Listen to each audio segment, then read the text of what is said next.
When should I start? When should I start? 1 or 2 minutes. Okay, okay.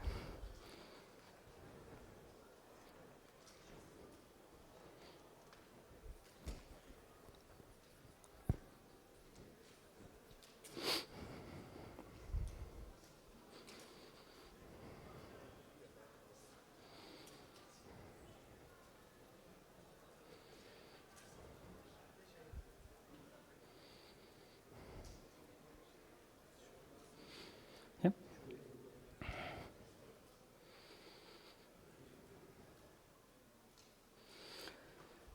Okay, 219. Hopefully I said it correctly. Well, I would talk about code quality, but especially in the AI era that we are all crazily living today. And I will try to do it with a story about a monster, a hero, and yeah, kind of some fights and hopefully a victory. But I usually start my presentations with a poll. In this case, it's this number, 2 trillion in short scale. And you should guess which is the right answer, if any. It could be the galaxies in the observable universe. It could be the teas that are consumed in Turkey for 20 years.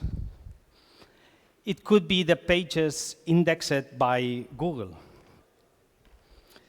Or it could be the cost of poor quality code in 2022. So who thinks is the A? Fine. The B? Good. The C? The D? Okay. So you are mostly correct and wrong. So yes, it's the number of galaxies in the observable universe. Yes, it's the number of teas consumed in Turkey for 20 years. No, it's not the pages indexed by Google, because in fact it's 60 billion. And yes, it's the cost of poor quality code in 2022. So let's go with another data. In this case, it's 4 days. Because it's like, yeah, I don't think about the cost for my company. I'm a developer. But this is the time that we spend finding and fixing errors. 4 days per month and developer. I'm Jonathan Vila. I'm coming from Barcelona, this little city over there. And we are famous for building human castles, keep building, in the process of building for a lot of time. They have promised that in 4 or 5 years they will finish. I don't think so.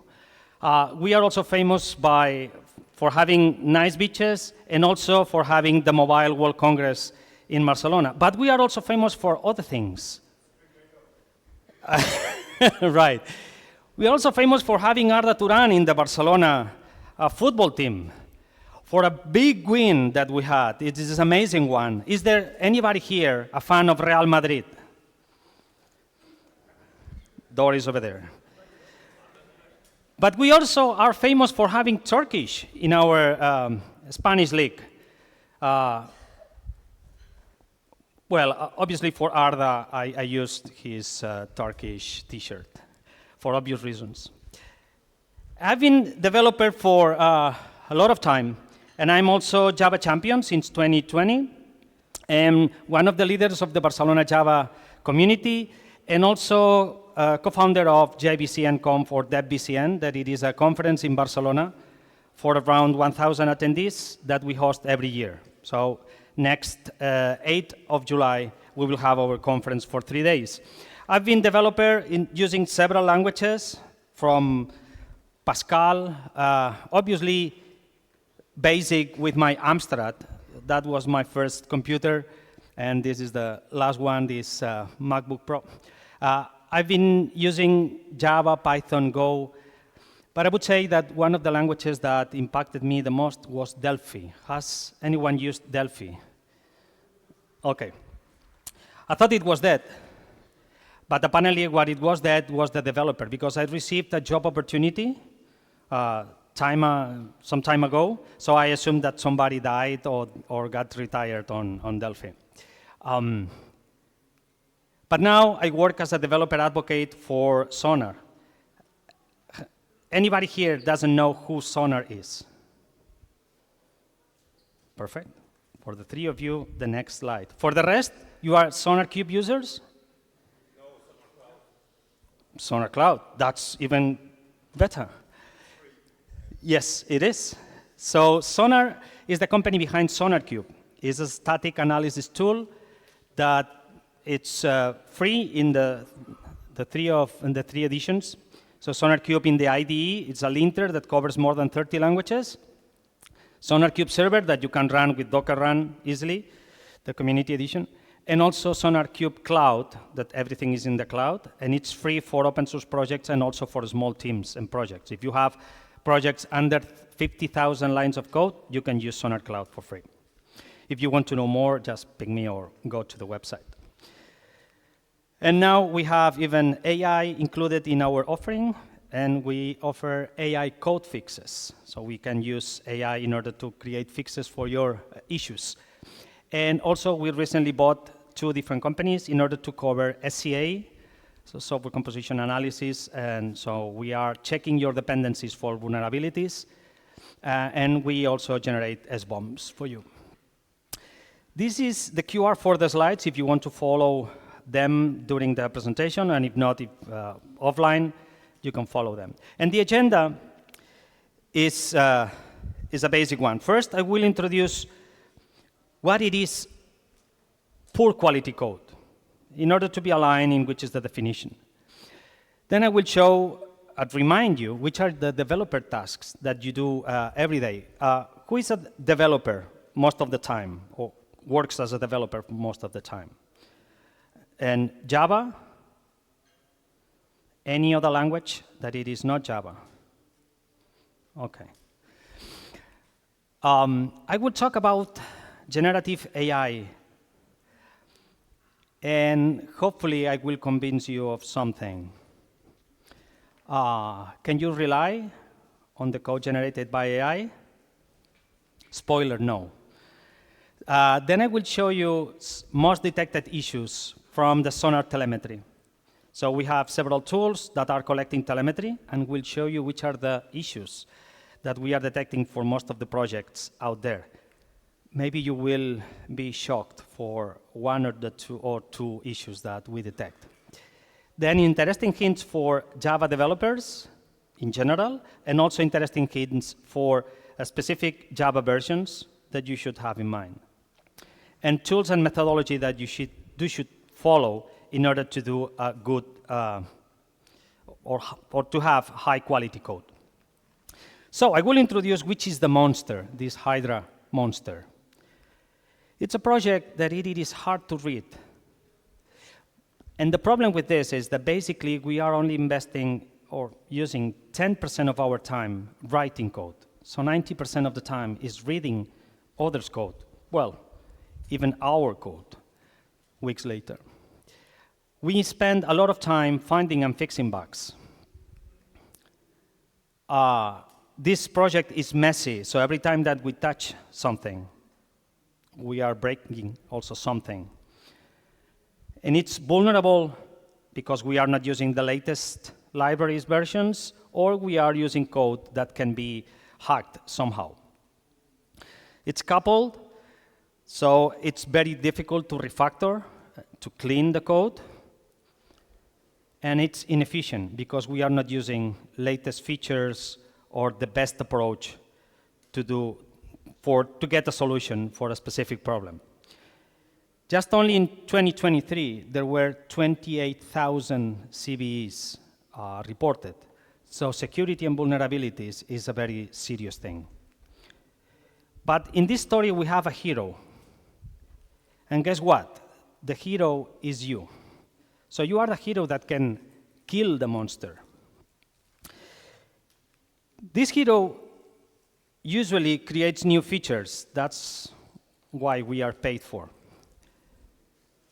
but we have few time to invest on tech debt. Who thinks that has more than enough time in order to cover and fix tech debt? Who thinks you have so-so time?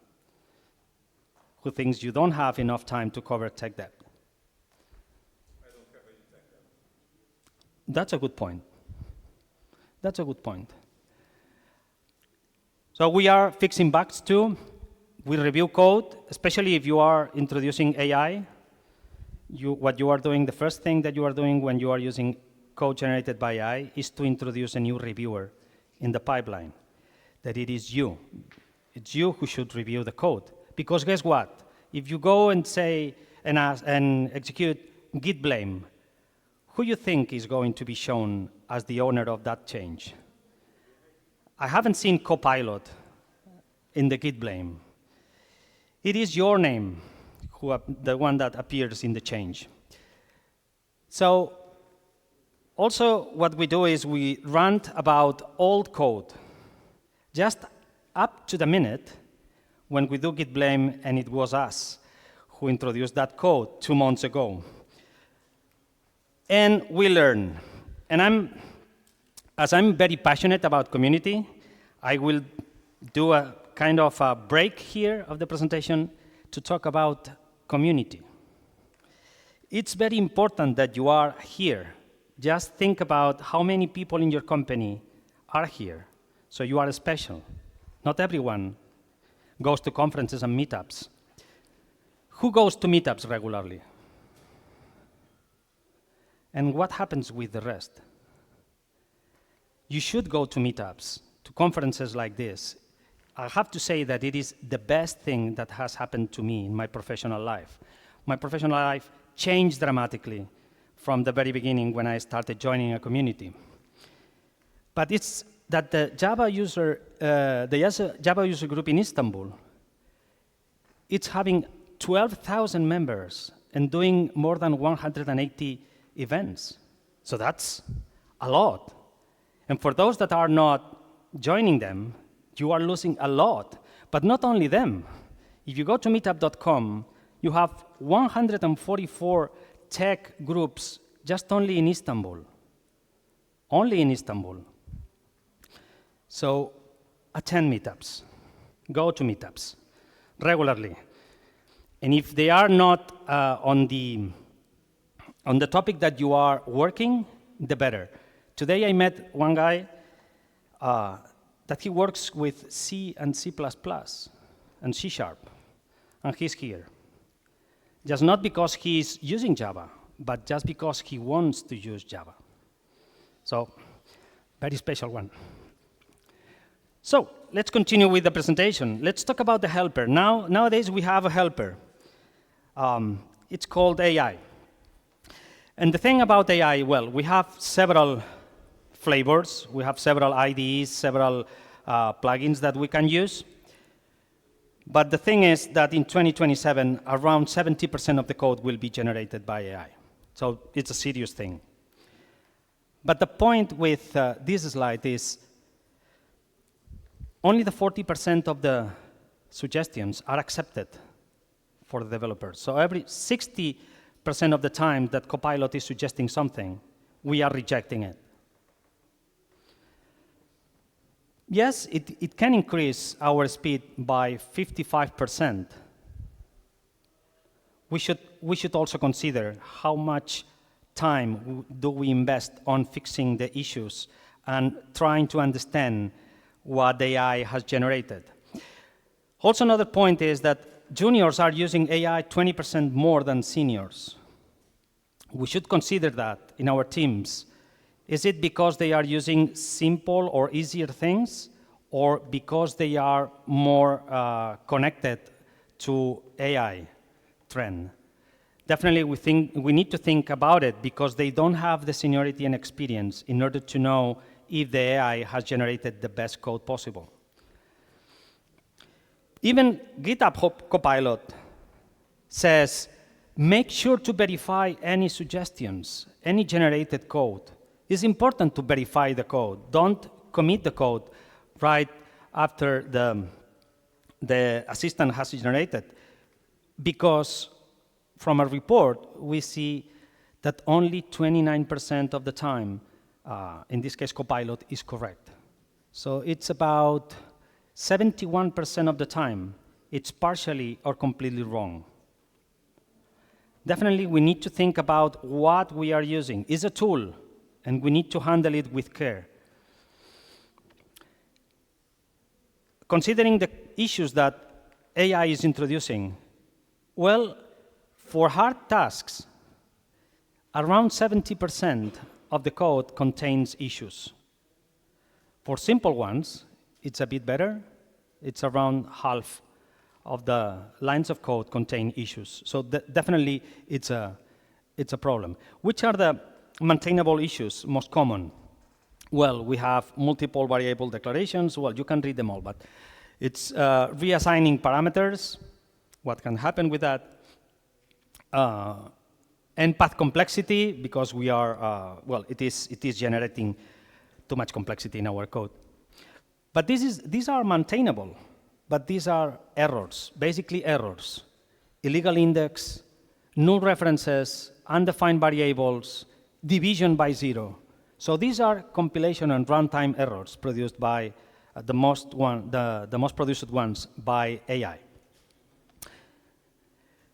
I did an experiment, and I asked Copilot, can you generate a method that iterates a collection and gets the average value? It's an integer collection. This is what the Copilot generated. Anybody can think about a more consistent and modern way of doing this.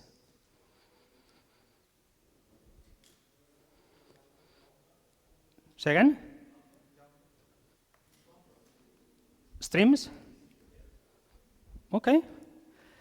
So that was generated by Copilot. This one was generated by me. I have a plugin in my IDE that calculates the cognitive complexity. I will talk about cognitive complexity later. But the one generated by AI has a 12% of complexity. But I know that I think it's from Java 12 or 16, I can't remember. We have a new collector that can do all of this. There are even better ways of doing this. But definitely, Copilot didn't generate the best code possible. But I did another experiment. It's like, OK, let's connect to a URL and get the answer in a loop. And again, Copilot generated this thread that connects to a URL, gets the connection, gets the response, and that's it. Anybody thinks about a better way of doing this? Sorry? OK. Sorry? OK, you are close. Another one? OK. Sorry? No. Virtual threads. This is an I/O call, so why not using a virtual thread on this? But the thing is that virtual threads comes with Java 21. Why Copilot doesn't know? The good thing is that if I complete the prompt saying use Java 21 features, and then yes, it creates a virtual thread. Even with infrastructure as code, if we want to deploy our application into Kubernetes, OK, generate a YAML file to deploy this application. This is an AI application that I created using Quarkus. The thing is that with Copilot, it creates a Kubernetes YAML with 6 issues. Amazon Q created another YAML, in this case, with 2 issues. It's the simplest Kubernetes YAML file ever. And it contains issues in both cases. So the challenges with AI is that the quality and readability is not good. Maintainability will take more effort than really needed because you first need to understand the code. It can introduce technical debt because it is introducing issues. In this case, these issues are easy to spot because they are compilation or runtime errors, but it could be that they are using a library that is old and it doesn't include the latest patches in terms of security. And also the concept of loss of control. In this case, it is the AI who is generating the code. So it's not going through your mental process of creating that code. So it's like anyone created that code and you are using it. You are losing this ownership and the learning process. And it's also affecting our learning process in the long term. With AI, there are like 3 main pillars. The first is the model. So we need to think about which is the right model. There are, just in Hugging Face, 1 million-ish models.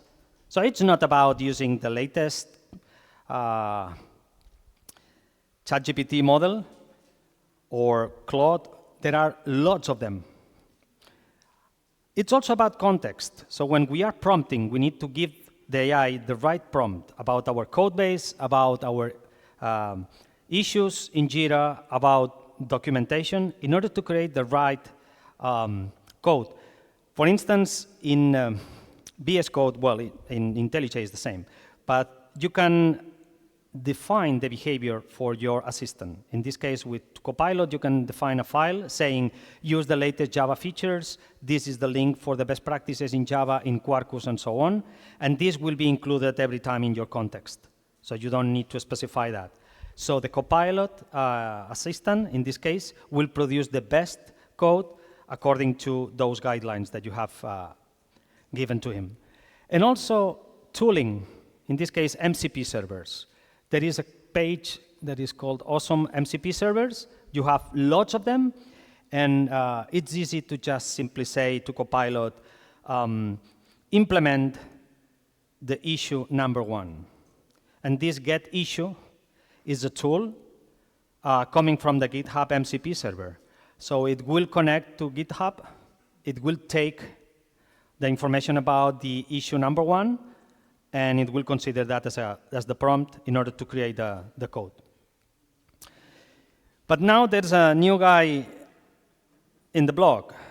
It's called vibe coding. Who doesn't know what vibe coding is? OK.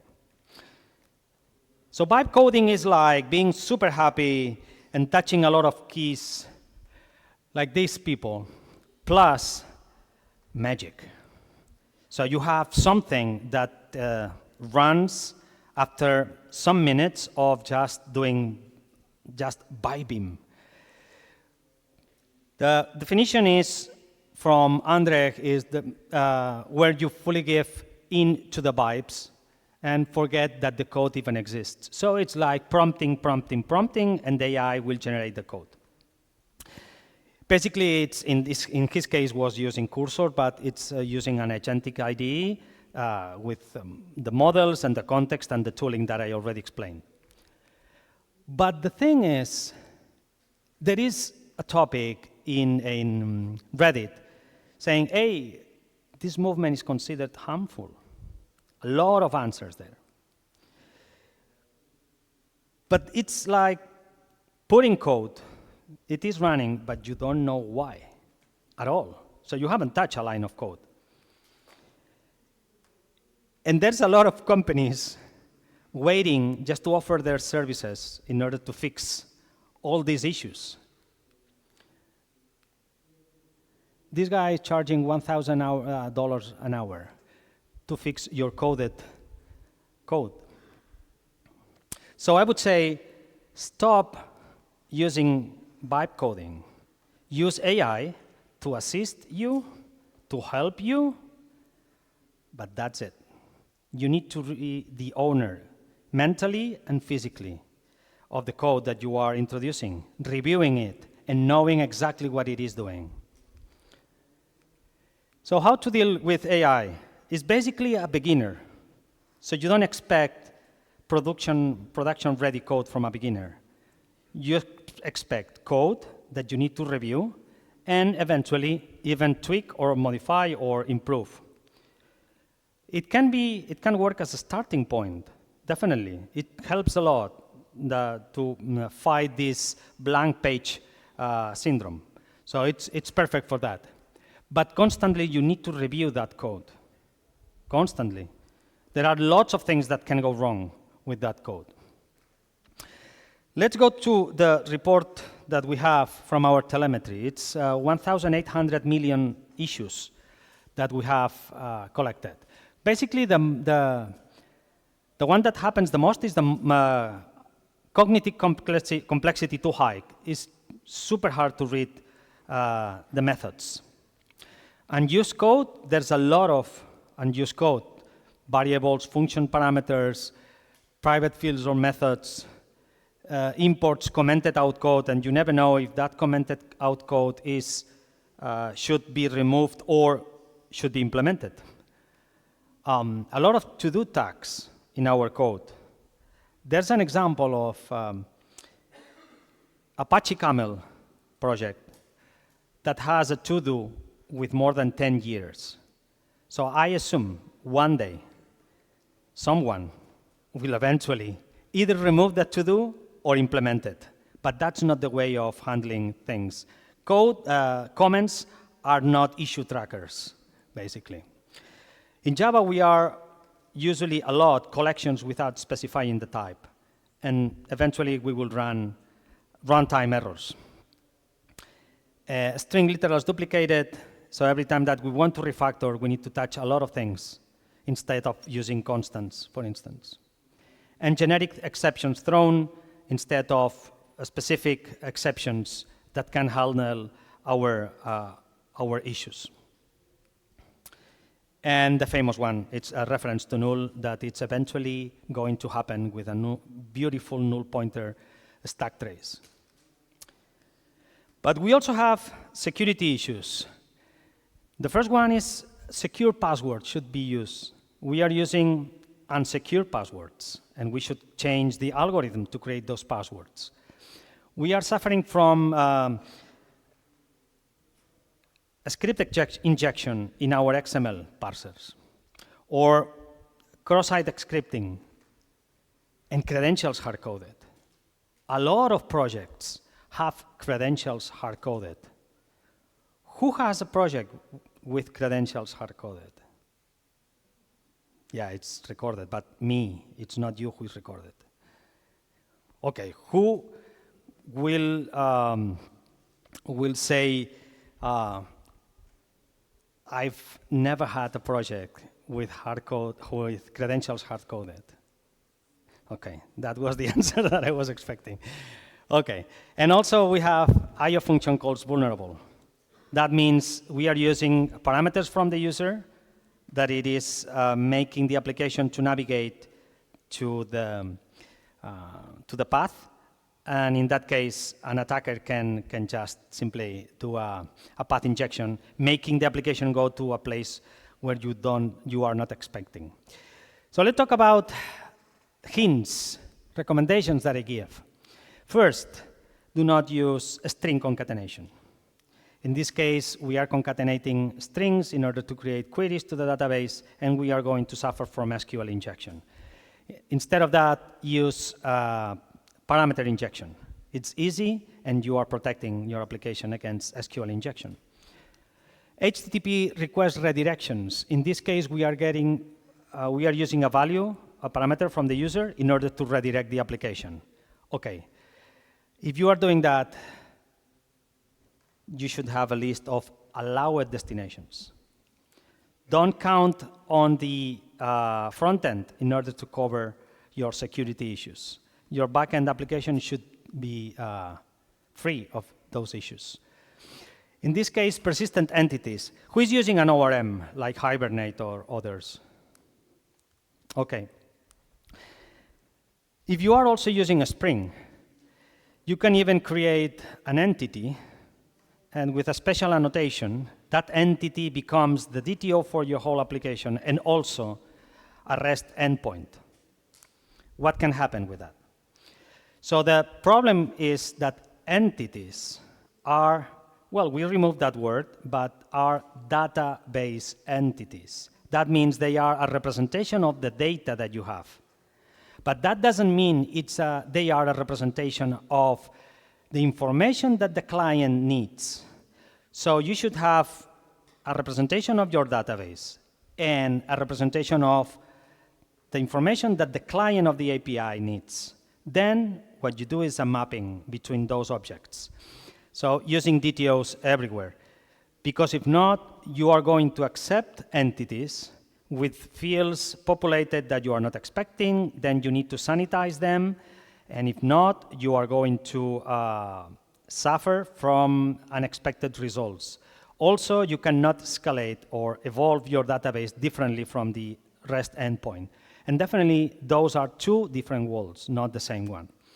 So in my case, I would totally recommend using DTOs, and then do the mapping. You can use Mapstract as a library that will help you to do object mapping very easily. There are also, in the case of Java, in the old days, we were handling freeing resources manually. In some cases, we can suffer from not releasing a resource. In this case, for instance, we are only releasing one object, one instance. The loop is creating a lot of instances, but we are only freeing one. So we should use try with resources from Java, and then it will be Java who is in charge of releasing the objects. With the design, let's talk about cognitive complexity. In this case, I assume that most of you know what it is cyclomatic complexity. In this case, this method is doing whatever it is doing. It has a cyclomatic complexity of 5. This method here has exactly the same cyclomatic complexity. But if you need to invest time in order to refactor one of them, definitely this number is not giving you information in order to decide. So what we use now is cyclomatic cognitive complexity.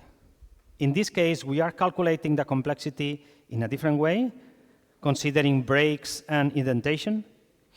And for that, we have now a cognitive complexity of 9 and a cognitive complexity of 1. So definitely now I know which of the two methods should I refactor. In Sonar, the cognitive complexity rule has a threshold of 15 that you can lower or make it bigger in order to, again, to raise issues if your code is too complex. In terms of Java versions, from Java 12, instead of using the usual switch break, just use switch expressions. In this case, we don't need intermediate variables assignments. We don't need to use the break, that if you know that if we miss one break, we are changing the behavior of the code.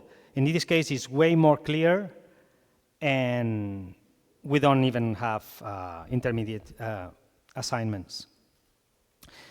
Also, with Java 16, we have now an immutable toList method. So you should go to immutability, is what it gives you more confident code. But until now, if we were traversing a stream and then using a collector, this collector was returning a mutable collection. In order to return an unmodifiable collection, we should have used these collectors to an unmodifiable list. But instead of that, what we can do is use directly from the stream toList.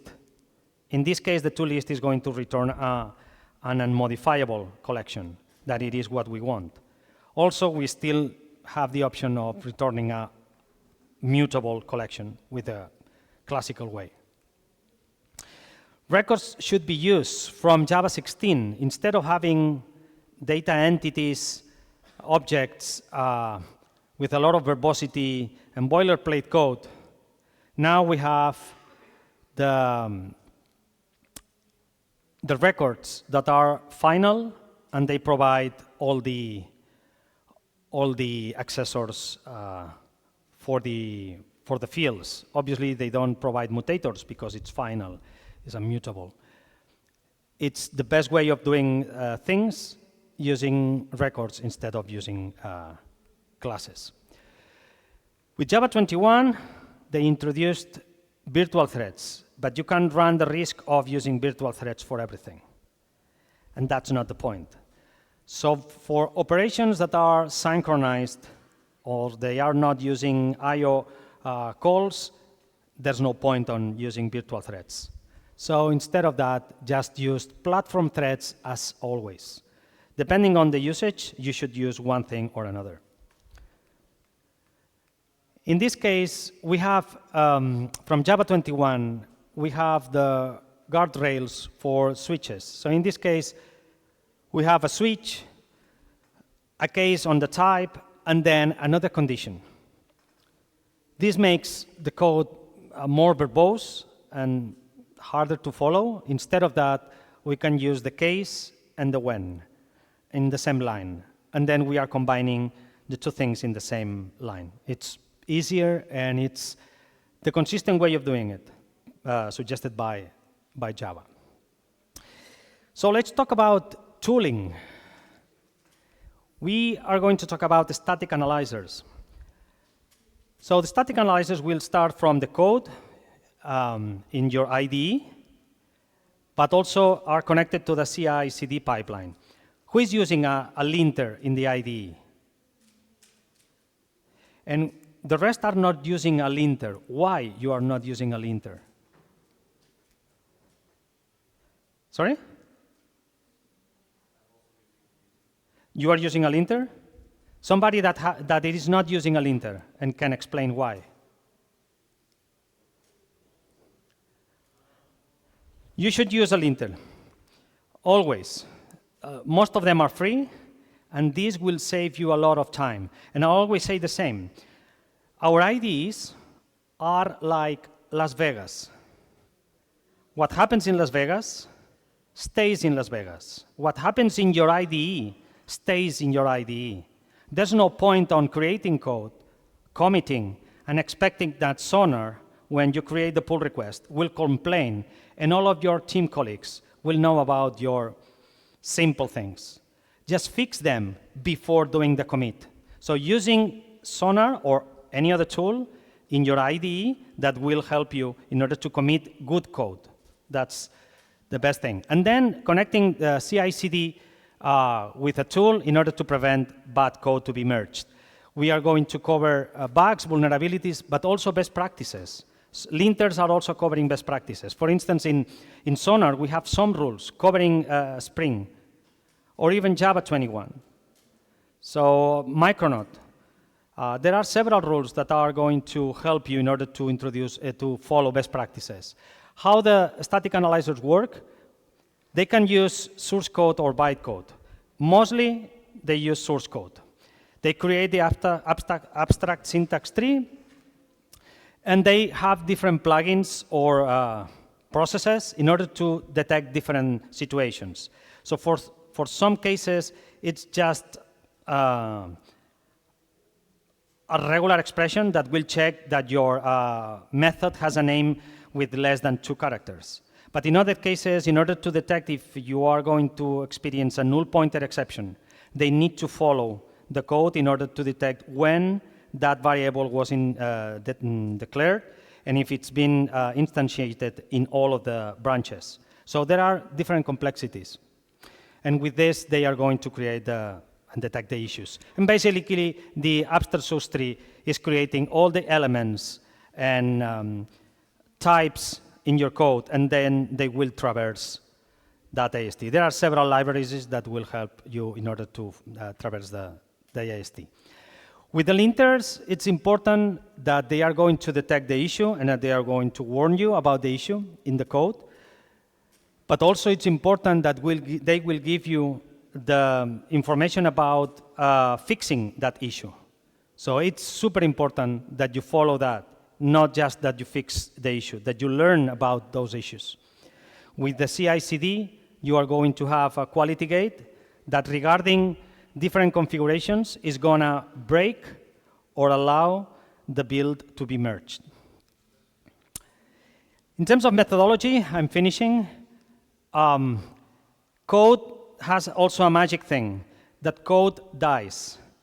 So only after 5 years, only 37% of code remains after 5 years, because about 20% of the code dies every year. So this is a library called Git of Theseus, Git of Theseus, that you can use it from GitHub.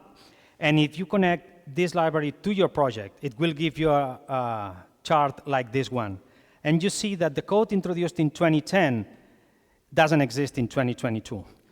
2016, it doesn't exist in 2022. So there's a lot of code dying every year. So there's no point on trying to fix the whole project issues. In Sonar, for those of you that are Sonar users, you have 2 tabs, overall code and new code. You should focus always on new code, having a good definition of what new code is. Because eventually, after some time, you will have your whole project with high quality. No point on trying to fix old issues. In this case, we will define the new code with previous version, number of days, or even reference branch. So, finishing what is a good quality project, basically something that it is readable and it has a good cognitive complexity level, intentional because everybody when reads the code knows what it is doing, reliable because it has enough tests and enough good tests. Don't test by the sake of testing. Don't ask AI to create the tests for your code, because it's going to test exactly what the code is expected to do from the code perspective, not from the business case perspective. Secure, even for Sonar, we are checking open source libraries, so it's important to have the security level of the dependencies, and modular in order to evolve your application without touching everything every time. And finally, using the latest language features that it is hard to learn and have in mind constantly. So the takeaways is that code quality and security are key. There are hundreds of rules to consider. In Sonar, we have 5,000 rules. Only for Java, we have more than 600 rules and growing. It's hard to have everything in mind. GenAI is great, but please, please, please review the code. Own the code that you are introducing. It's you, the name that Git blame will give. Tools will help you from the IDE. Please use Sonar, not obviously if you use SonarQube for IDE, better, but if not, use a linter. There are lots of them depending on the language, and most of them are free. So it's important to use them and rely on them. Around 20% of code changes every year, so there's no point on fixing old code, just focus on new code. And final line of the presentation, if you need to just have something in mind when you leave the room, is code quality, but in this case, code is a verb. Code quality and review, always review. This is the line of the presentation. Tesecure derim, this is the end. Hope you enjoyed. You have the QR for the slides and for the feedback. Please don't leave the room because I need a picture for my daughter. And you can also even smile or something. 1, 2, 3. Thank you very much. Thank you, Jen.